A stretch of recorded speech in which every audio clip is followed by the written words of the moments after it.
lost, but poorer regions will lose out. The report says the robots are moving out of the factories and into all sorts of service industries, threatening the employment of low-skilled workers who've moved from manufacturing jobs. That's BBC correspondent Roy Callan-Jones. The heat wave continues in Europe. In southwestern Germany, 101 degrees. That beats the previous record from 1947. More of these stories at townhall.com. The following is an America Matters media production. The views expressed do not necessarily represent those of the station or its advertisers, although we think they should. But that's the opinion of America Matters Media.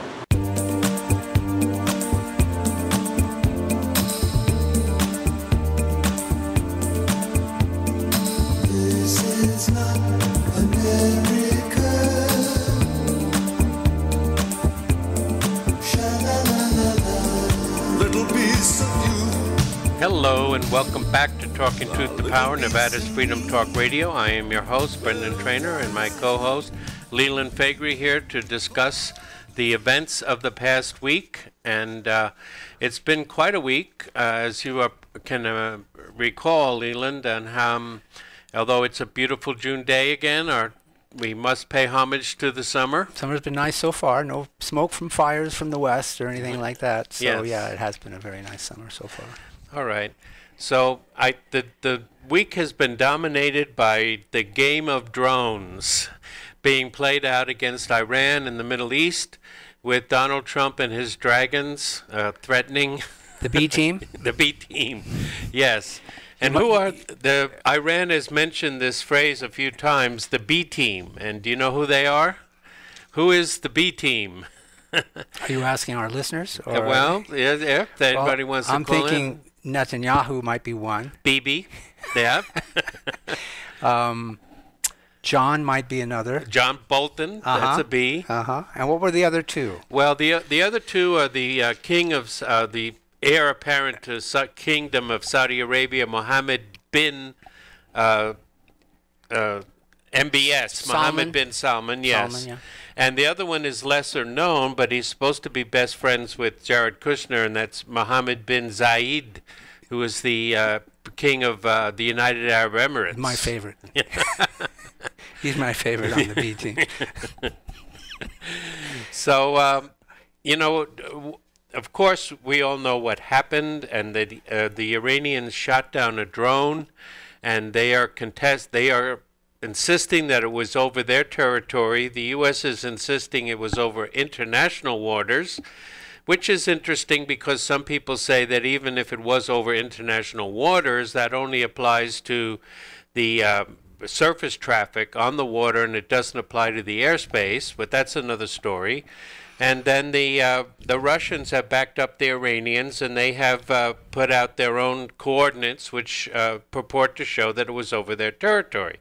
So Donald Trump, there's varying accounts of what happened, but he says that he had almost given the order, and the troops are ready to be in the air when he asked the general, and the general so politely said, "I'll get you that information, sir." And came back and said, "Sir, 150 Iranians would be killed, sir." That's how the story went down. Yep. And so he called it off because he didn't think it would be proportional. And that is a good statement as far as it stands. It's one of the few times that we've heard of proportionality in our discourse. Yeah, it doesn't come up very often. No. Yeah. It is, of course, one of the tenets of the just war theory that Christianity has promoted since the Middle Ages, and it is, and it also is true in personal matters. For example, if somebody invades your home, you can use lethal force in most states against them, certainly here in Nevada. Not in New York. Not in New York, all right. In some places, you still have to run away, even if they're inside your home. Another reason to leave the state. Yeah. But, again, you can't run out and shoot the guy in the back when he's running away from your home. That would be unproportional to the injury that occurred. So we're really talking about a game of drones here. Yes, we are. Have to give Brendan credit for that one. But some people are a little bit skeptical about the Donald's rationale, And apparently the person, besides Tucker Carlson, it was revealed this week that Tucker Carlson has a direct line to the president on matters of war, and he was counseling against him going to war and saying that it would ruin his presidency if he went to war with Iran. But there's also a General Dumford, who is now taken over for Mattis. Mad Dog Mattis used to be the voice of reason against Bolton and Pompeo. I think we can all safely breathe that he's gone at this point. So Dunford apparently cautioned him, but Kim.com, as you all know, the internet guru, tweeted out that maybe the fact that Iran could possibly knock out an aircraft carrier group and kill a couple of thousand of Americans if we actually attacked them might have had something to do with the decision. Yeah, it could easily have. Do you think that's a feasible outcome? Is that a possibility? Well, it's not me, because I'm not the military strategist. No, I'm just asking you. Yeah, I've heard that they have the capability to inflict serious damage. An aircraft carrier has been mentioned by several people, or at least has been circulating around, but no doubt they could inflict damage on our military bases. They could cause an uprising of Shia, and the Shia actually live in eastern Saudi Arabia, which is controlled by the despotic Sunni regime there, but it's right over the oil. If the Shia were to ever actually, get into an armed uprising, that would cause big problems for us. But we're not dependent on that source for fossil fuels like we once were. That is true. That's what's changed. That is true, although a lot of people question the long-term outlook for fracking. I mean, a lot of fracking companies are not making money. Is that going to be one of the subjects on tonight's debate? I don't know. You've already got to if they're listening to the program, I bet you it comes up. Yeah.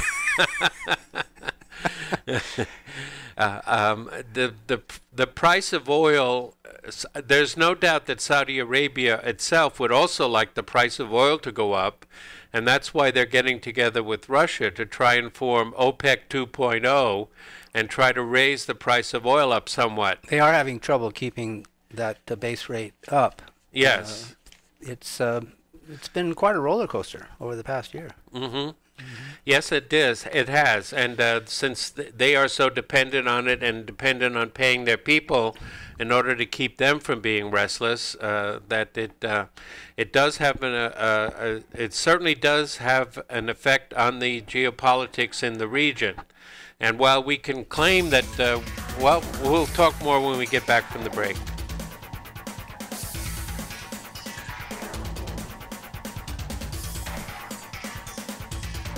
Hey, it's Shane from the Shane and Boone Show. No, it's not. Sorry, the Boone and Shane Show. Bro, you in the Navy, right? That's why you're getting it wrong. It's American Warfighter Radio. Oh, that's right. This is America Matters Media on AM 1180 KCKQ, A Lotus broadcast station. the power of radio since 1967. Want to expand your advertising dollar? Sponsor this or any America Matters program by calling 775-827-8900, extension 2. Now back to the show. And welcome back to Talking Truth to Power, Nevada's Freedom Talk Radio. I am your host, Brendan Trainor, and my co-host is Leland Faegre. And we were discussing the game of drones going on in the Middle East and the unleashing of the dragons, which is, considered to be just an eyelash away, even as we talk. Because what I would like to get to is that in the correspondence between the two countries, it was said that the Iranian foreign minister said that the White House remarks show that they're mentally retarded. And this was a mistranslation, folks. It's akin to the most famous mistranslation, which was when the former president of Iran, Ahmadinejad, was purported to have said that Iran wants to wipe Israel off the map. And these were both mistranslations. Ahmadinejad did not say that, and he said rather that what he said was that the Zionist regime in Jerusalem should collapse, or that the regime will disappear in the pages of time, not that they're going to be wiped off the map in a military conflagration. Our news media are very unreliable in translating what other foreign governments say, and this is another blatant case of mistranslation. They did not say that Donald Trump or the foreign policy establishment in America was mentally retarded. They said they were mentally incapable of dealing with the situation. Well, there is a difference. Well, the good news is that the American people are not trusting their sources of information anyway. That's why they're tuning into Talking Truth to Power. Yeah, yeah. Well, we are the fountain of truth and justice and humility here, as opposed to the fountain of deception, lies, and arrogance that we see out of Washington, D.C. And what are some of the other lies that we're getting constantly? Well, they keep and the president has brought this up, they keep bringing up the cash that was delivered to Tehran on pallets. I think it was a $1.5 billion in cash. Yeah, that's a major lie. Yes, it is. This was a down payment that was made by the Shah of Iran just before he was deposed, got cancer and left and fled. And it was a down payment on airplanes that were never delivered. So we did not give him $1.5 billion in taxpayer money. Right, the money was just held in escrow. Exactly. And it was in cash because of the sanctions that we have as excommunicated Iran from the banking establishment, so we gave it to them in cash rather than draw a check. They couldn't accept the check because they don't have the banking connections anymore due to our sanctions. So you're saying they couldn't go into a B of A and open up an account? No, they could not. Huh. And it's just like the same thing you hear over and over again. The government, like Harry Brown said, first the government breaks your legs, then it calls a news conference, gives you a pair of crutches, and see, without the government, he wouldn't be able to walk. I love that from him. Yeah. Boy, I wish he was still around. Yeah, and another lie is that Iran is developing a nuke, and this is Bolton. Bolton has said this several times, that Iran, we have to stop Iran's nuclear program. They don't have a nuclear program, folks. They never had a full-fledged nuclear program, despite Bibi's contention that they were for over 20 years, Israel was saying that Iran was 6 months from having the bomb. They never had anything like that. They looked into it. They did a study. They produced documents and studies about the feasibility of a nuclear program after their 8-year-long war with Iraq, when America was accusing Iraq of trying to get the nuclear bomb. And so they did a very in-depth study, but they never proceeded to get the bomb. And so they never had a nuclear program, and their foreign minister said again, Zarif, who we just sanctioned, by the way, so he's going to lose his Twitter account. So we said, Zarif said again that it's against the religious principles that Iran holds to have the nuclear bomb, which is a weapon of mass destruction and which is designed to kill innocent people. All right, so another angle that they have often proselytized about is that they may be developing that nuclear program underground. Okay. And there's never any clear indication that there is any such bunker arrangement for the discovery of these kinds of nuclear secrets, and so it's a very difficult thing to really come to terms with. And how do you expect the American people to understand this when this kind of deception is going back and forth? Oh yeah, sure. The American people, fortunately so far, have indicated that they are not for a war with Iran. And that is the one thing that we have to cling to. And I think that the president knows that we're not going to have he should not start an all-out war with Iran. It would be a conflagration beyond our reckoning at this point. It is not going to be a cakewalk, despite what Bret Stephens and the other Lindsey Graham and the other nutcases in Washington say it might be. But it might be good for Tucker Carlson. What, to start the ratings? Oh, the ratings. Yeah. Oh, yeah. Well, I mean, he would totally be against it. But get his sponsors off of his back. Yep. So the treaty that we withdrew from, that's another way the media says it.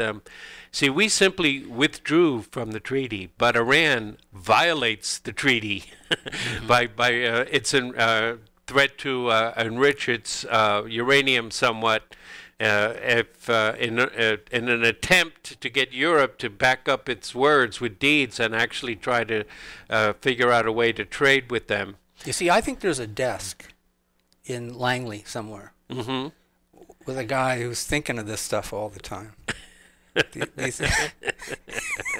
This kind of propaganda just pops off the top of his head.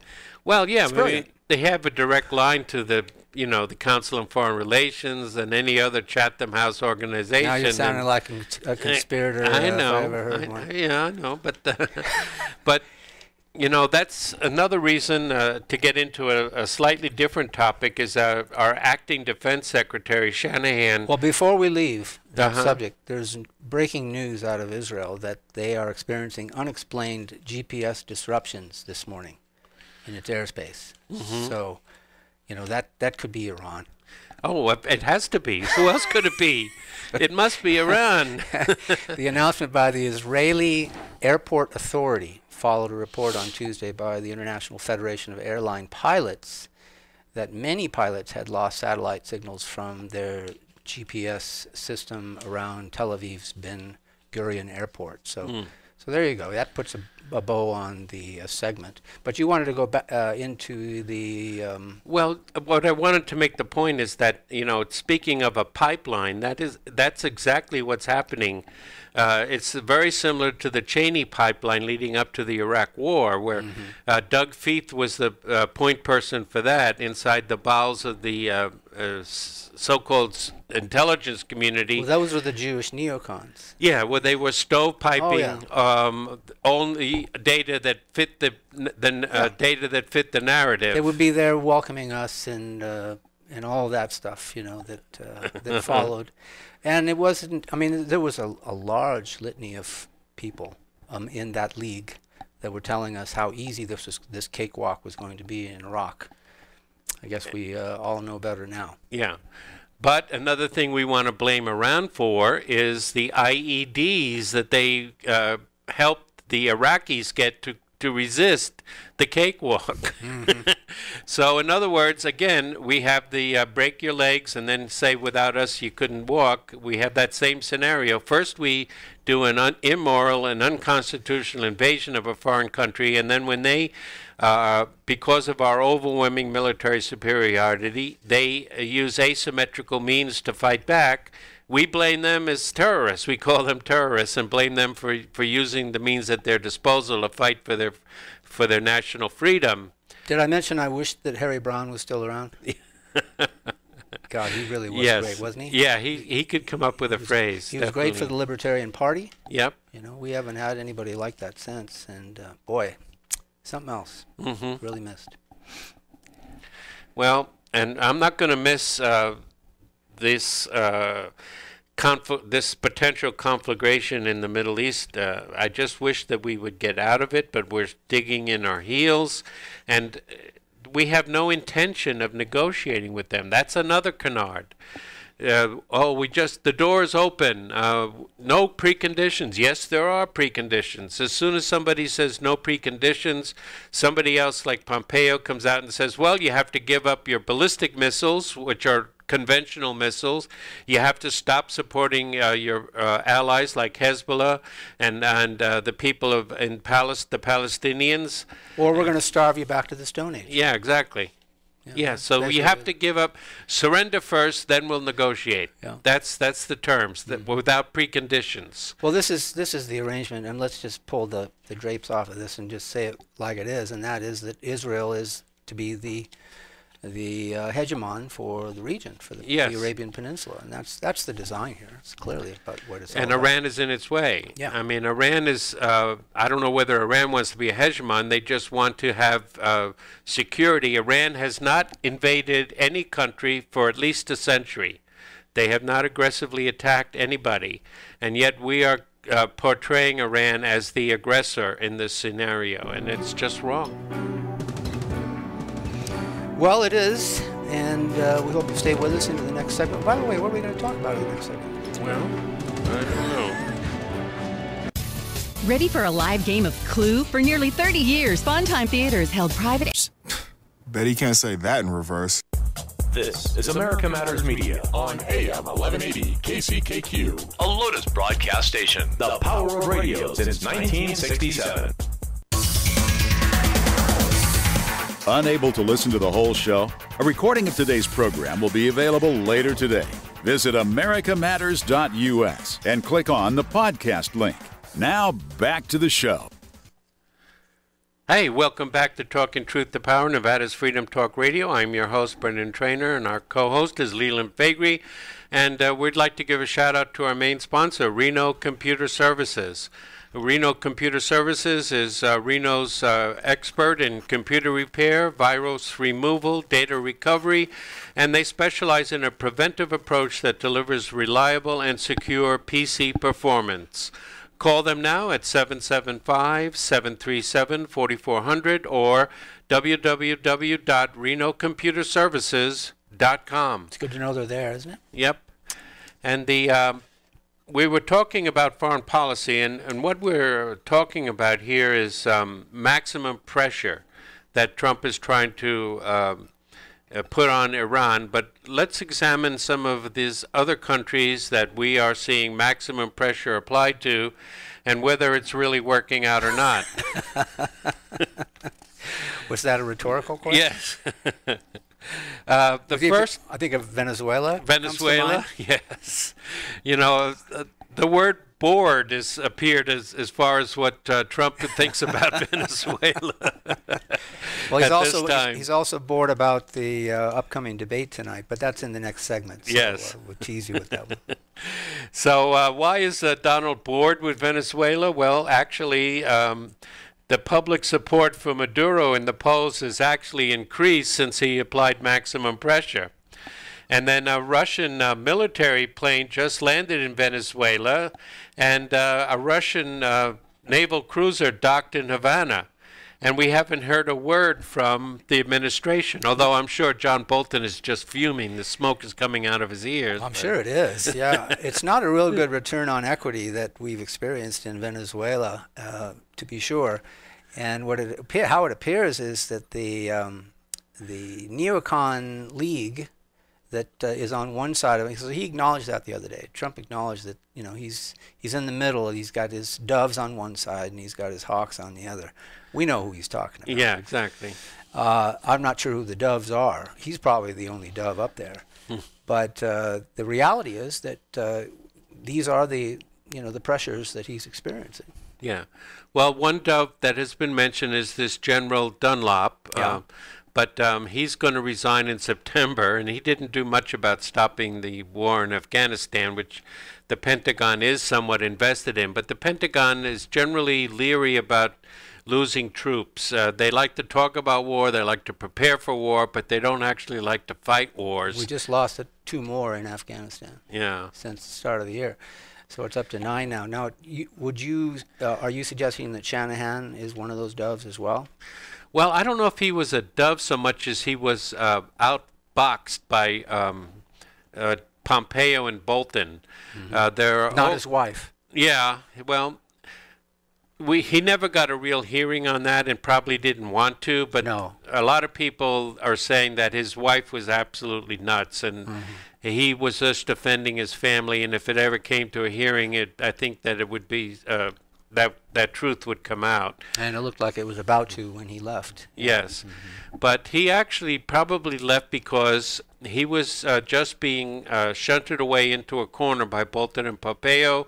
There are all kinds of stories that they were bypassing his authority and directly phoning people up in the bowels of the Pentagon to influence them and get them to toe the line with their agenda. And one thing about a bureaucrat or agency head, they don't like to be bypassed. They don't like to be, they like to assert their sphere of influence, at least over what their real influence is.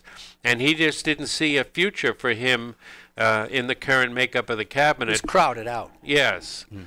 And Bolton is described as a person with sharp elbows, which means he knows how to throw his weight around and move people around and get his way.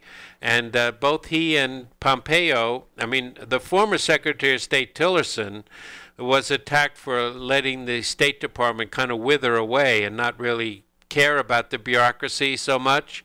But both he was not a member of the Council on Foreign Relations. Tillerson was not. Yeah. But he had good things to say about it. Whereas Bolton is a member. Yes. And apparently he's got his dancing partners around him. So that's a formidable thing to break through. It is. I don't expect much progress in that regard, at least until his second term. Yes, I agree. We just wish that, look, we're turning into a Madeleine Albright situation here. We remember where the former Secretary of State before Clinton was asked about the sanctions on Iraq. After the first Gulf War, we imposed the no-fly zone and other sanctions on Iraq, and she was told that it has caused the death of 500,000 Iraqi children, and she asked if she thought it was worth it, and she said yes, it was worth it in the game of drones or thrones that they're playing. She really knew how to wear the pants, didn't she? Yeah. Crazy. But this is we're approaching that situation now. Their study has been done that the sanctions on Venezuela have caused 40,000 premature deaths.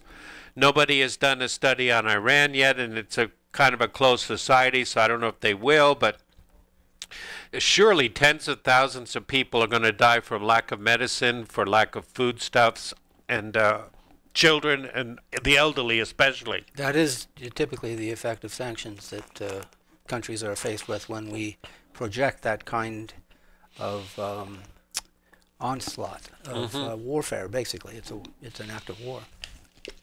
It is. It's an act of war. It's not going to bring anybody to the negotiating table. Although they would like to negotiate the sanctions away, they're not going to give up their sovereignty. And we saw the same thing to a lesser extent with North Korea. North Korea, in the first meeting in Singapore, laid out a 4-point program for achieving peace and denuclearization. And the first point was to have some mutual contact and interaction. The second point was to end the Korean conflict, a peace treaty. Let's stop making North Korea an enemy. And then the third point was further cooperation and de-militarization of the Korean Peninsula. And finally, and then there was a knock on the door, and it was John Bolton. Yes, and John Bolton came in and said, "No, we want to drive our trucks up and take away those bombs. We want to know exactly where and when to bring up the trucks, and all this rhetoric." And he moved the goalpost suddenly, and the second round of talks collapsed. But there's a third round that I saw this morning are being arranged as we speak. All right. So we'll see what happens then. But if he's going for maximum pressure, it's not going to work. They're not going to give up their bomb. They're looking at Iran, which deliberately did not get a bomb because of their religious and political reasons, and they're under continuing attack. They're looking at what happened to Gaddafi, who was in the early stages of delivering getting a bomb and gave it all away, and look what happened to him. And he was disemboweled. Yeah, North Korea is not going to go for that. And, who knows what the Korean, we've heard all these stories about death and resurrection in North Korea. That all of these people that supposedly the head negotiator for the Hanoi summit was executed. Yeah, then he turned up at a movie. Yeah. And and the thing is that that's that guy at the desk at Langley, I'm telling you. Yeah.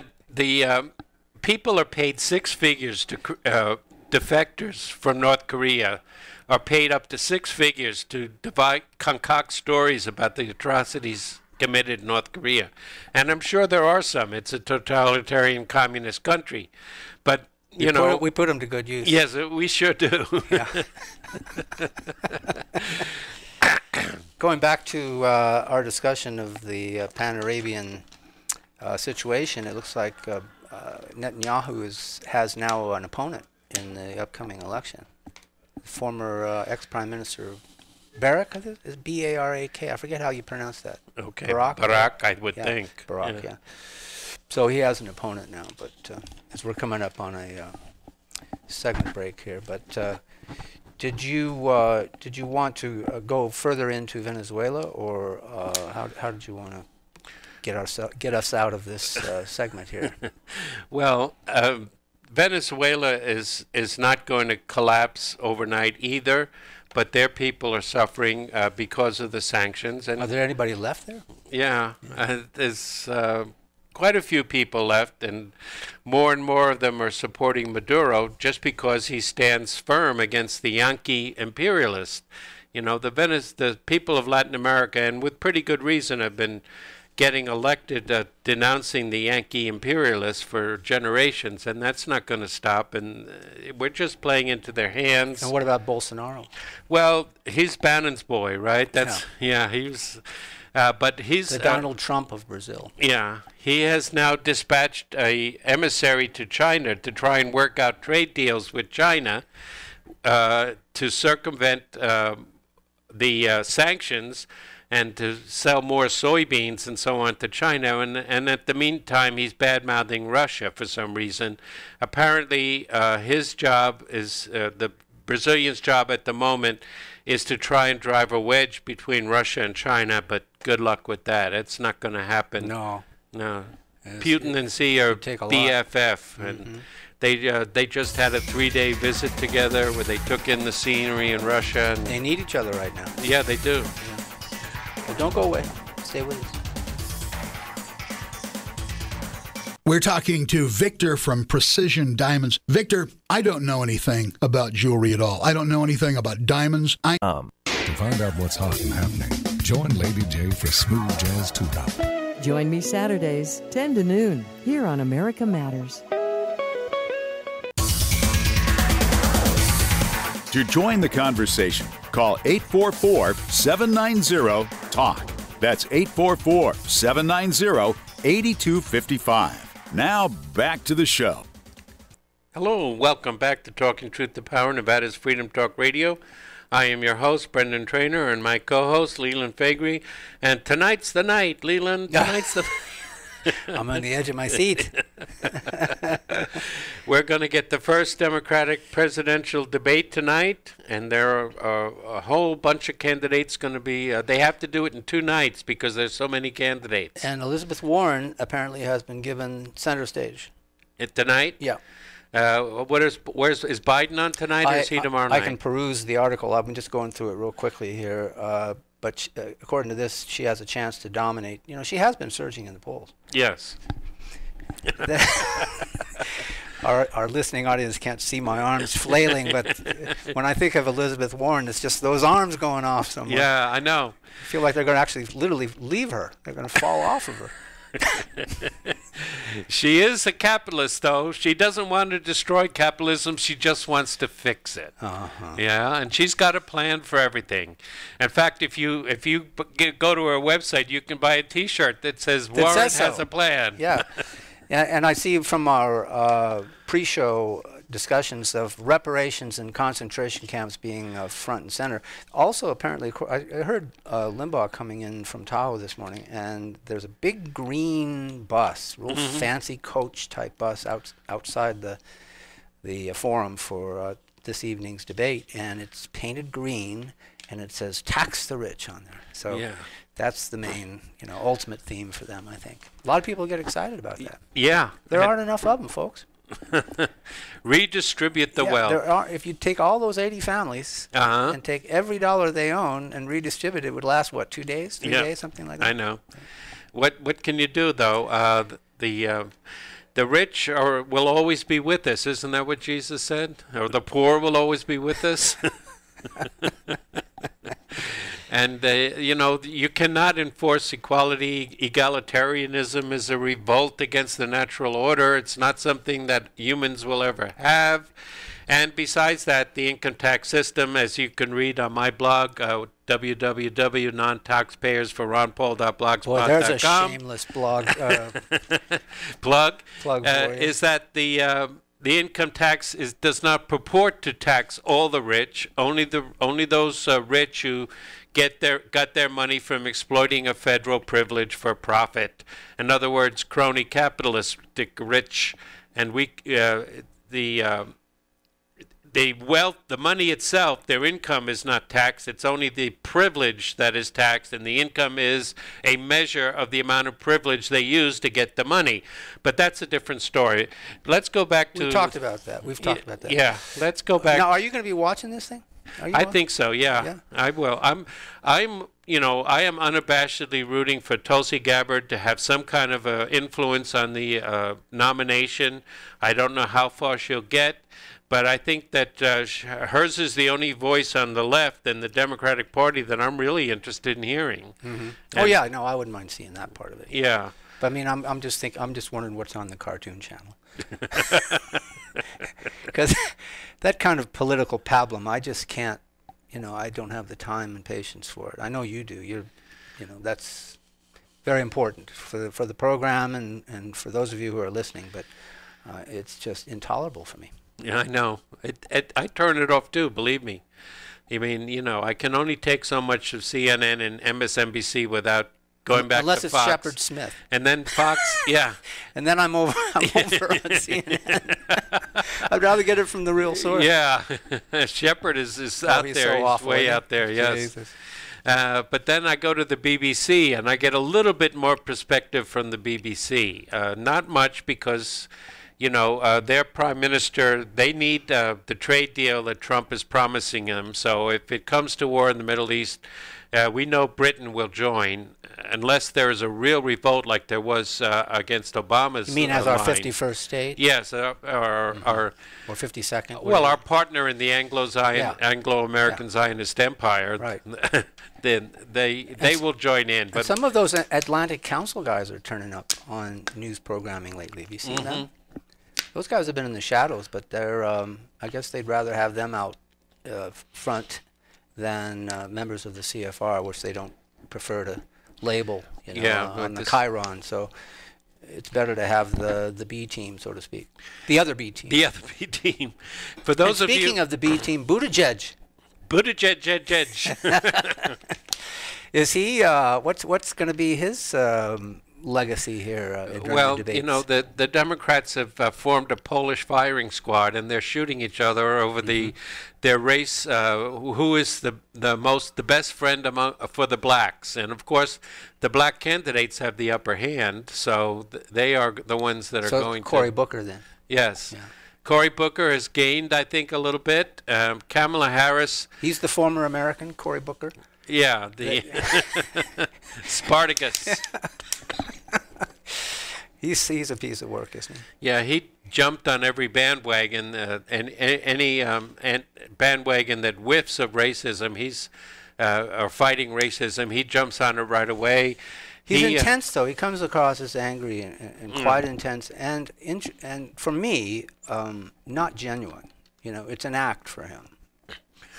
Well, that's how I perceive Cory Booker. He doesn't come across as honest. Yeah, I get that whiff from him too. As a matter of fact, it's He's posturing a lot, and he is immature in his reason. Reasoning. Very good description. Yes, very immature. Yeah.